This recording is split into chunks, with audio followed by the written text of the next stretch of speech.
Alors, salut les amis et bienvenue dans cette nouvelle vidéo. Donc, comme mentionné dans la vidéo précédente, aujourd'hui nous allons poursuivre et cette fois-ci nous allons commencer un peu l'optimisation de notre modèle. Mais avant de commencer l'optimisation de notre modèle, il y a de petites choses que je voudrais débattre avec vous. Première des choses, en fait, c'est au niveau du choix du nom des entités, quand par exemple on se trouve dans une relation pair-pair. Ce qui se passe, c'est que dans notre premier modèle, le nom des entités viennent en fait de façon tout naturelle. Donc, par exemple, ici, programme, cours, étudiant, etc., c'est des choses qui sont arrivées naturellement.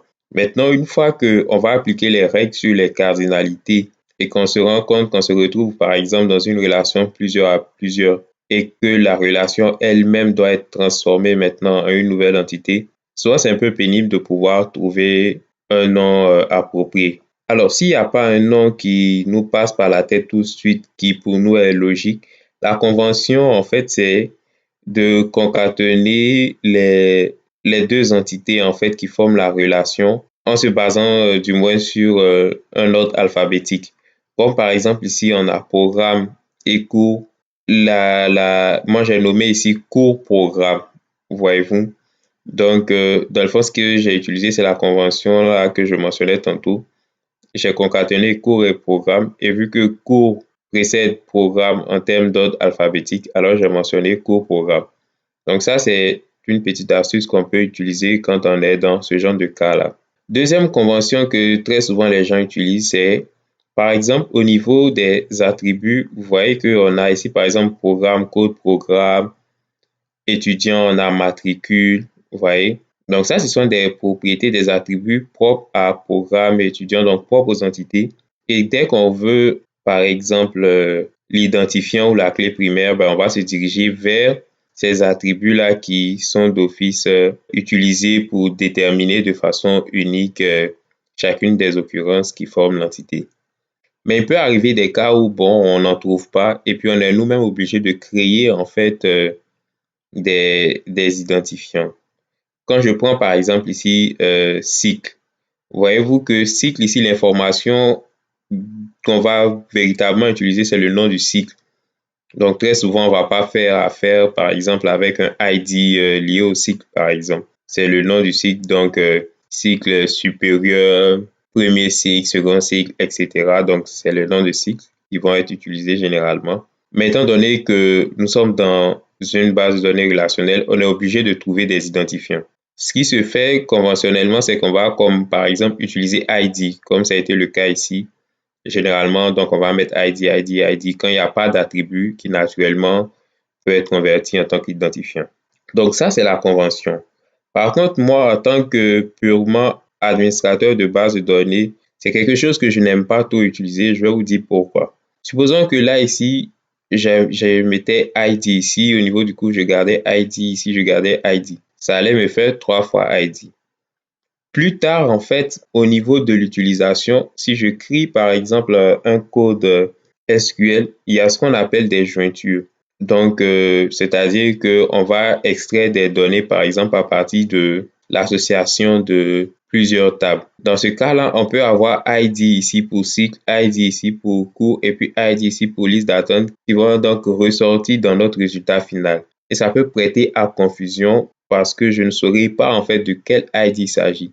S'agit-il du ID lié à cycle? S'agit-il du ID lié à cours? S'agit-il du ID lié à liste d'attente?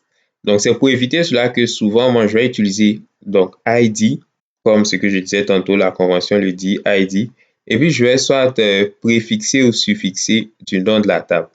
Comme par exemple, ici, j'ai mis cycle ID. Donc, dans le fond, c'est le ID que j'ai utilisé et j'ai préfixé avec cycle.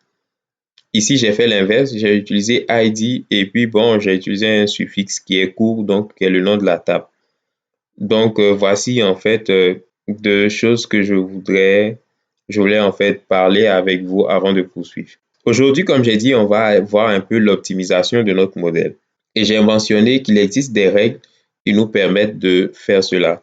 Mais bien avant même de rentrer dans les règles, Ce que moi, j'utilise toujours, c'est en fait ce que j'ai appelé un bon sens et puis un coup d'œil, en fait, qui a fini par m'arriver, donc que j'ai fini du moins par développer avec l'expérience.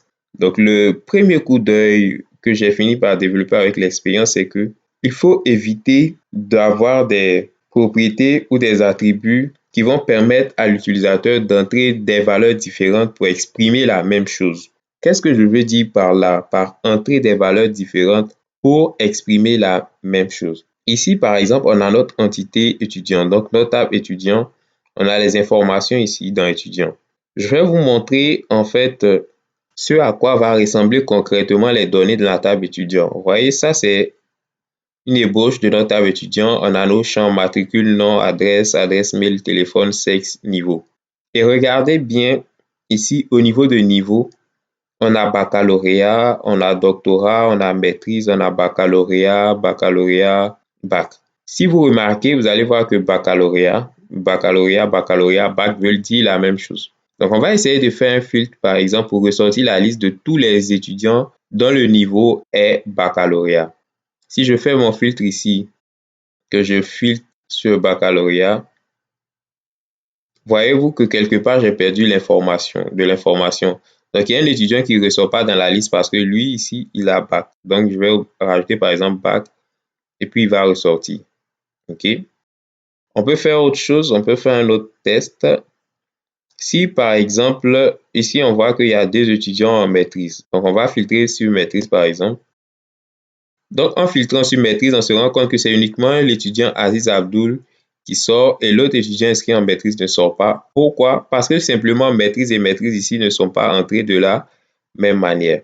Donc, c'est ce que je disais, c'est que là, ici, on a donné la possibilité de rentrer niveau et en rentrant niveau, par exemple, il peut y avoir des erreurs. Ici, on n'a pas écrit maîtrise de la même manière, c'est une erreur. Donc, au moment de la sélection, on se rend compte que par exemple, celui-là uniquement il est sorti alors que l'autre n'est pas sorti. Aussi ici, par exemple, pour mentionner licence, on a utilisé licence pro ici. Ici, on a utilisé licence professionnelle. Donc, quand on va faire une recherche, il faut bien marquer les deux, sinon on va perdre de l'information. Doctorat ici, on ne se rend pas compte parce que c'est la même orthographe, mais croyez-moi qu'au niveau de la base de données, il y a une différence parce que c'est case sensitive. Donc, étant donné qu'ici, on a un doctorat avec D majuscule et ici, c'est un D minuscule, ce n'est plus la même information au niveau de la base de données. Voilà. Donc, ça, c'est des choses qu'on peut simplement et facilement éviter.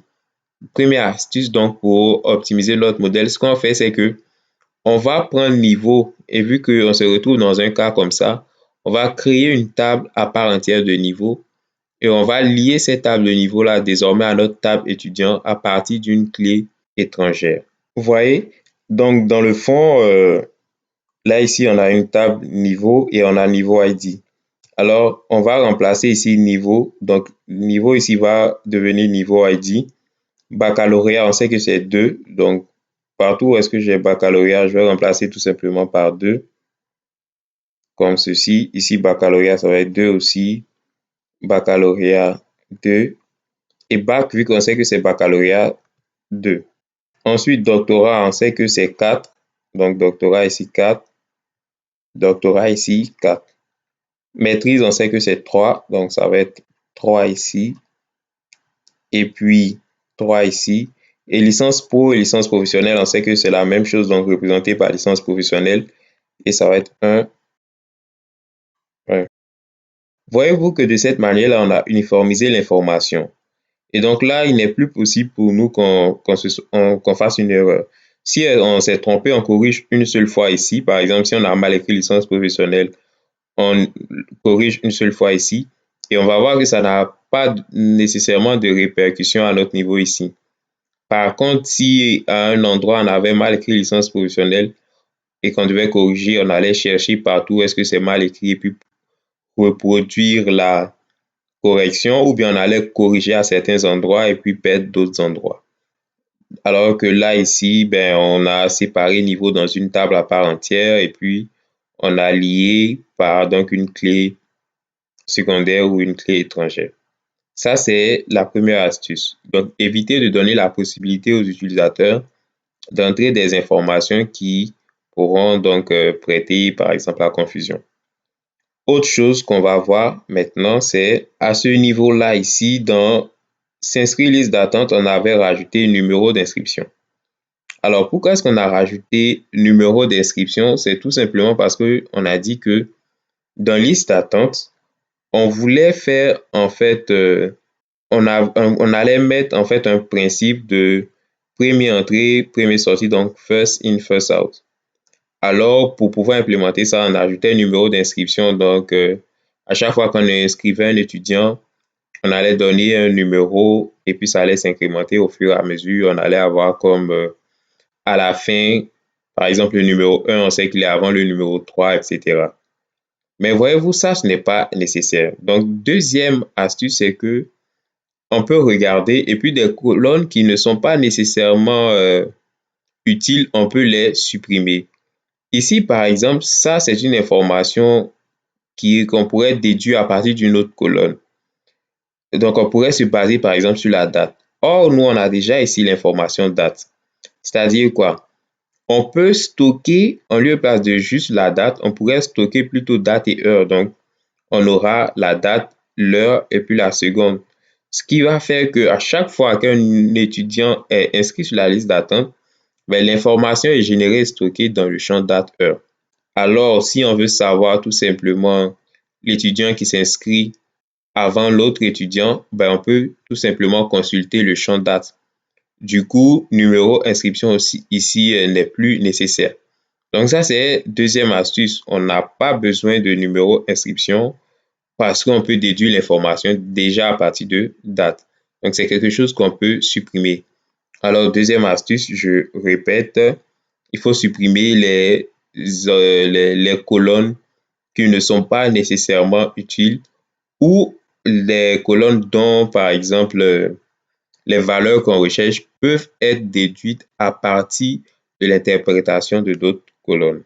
Alors, vous remarquerez que j'ai rajouté deux nouvelles colonnes dans notre cadre étudiant, donc taille et puis taille inch.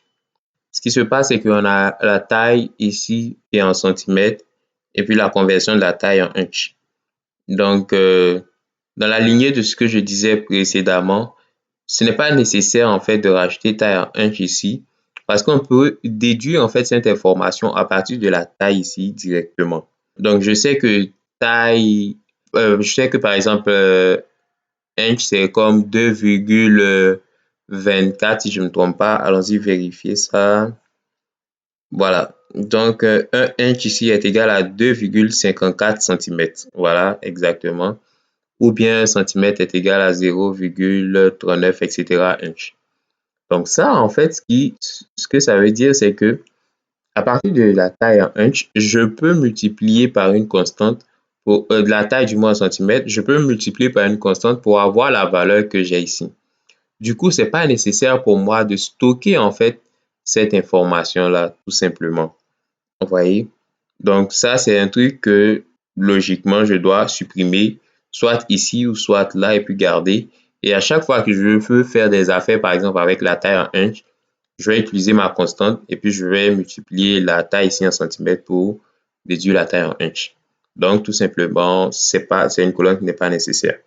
Maintenant, il va exister des cas. Par exemple, si nous sommes dans un domaine monétaire et on décide de stocker des informations sur la valeur de la monnaie, par exemple en francs CFA, on peut aussi décider de stocker cette même information en francs CFA, en euros, en dollars US, par exemple, et en dollars aussi canadiens. Pourquoi? Parce que, en fait, c'est vrai que c'est la même information, mais vous allez voir que le coût de l'euro, le coût du dollar canadien, etc., varie d'une journée à l'autre, sinon même d'un moment à l'autre, en fait. Donc, vu que c'est des informations qui varient, là, oui, dans ce cas-là, on est emmené donc à stocker, en fait, la valeur de la monnaie là dans les différentes devises.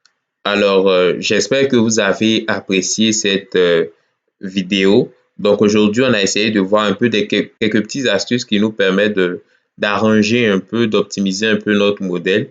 Dans les vidéos suivantes, on va poursuivre et cette fois-ci, par exemple, on va utiliser certaines règles bien établies pour faire les choses dans l'art. Merci et je vous dis à bientôt.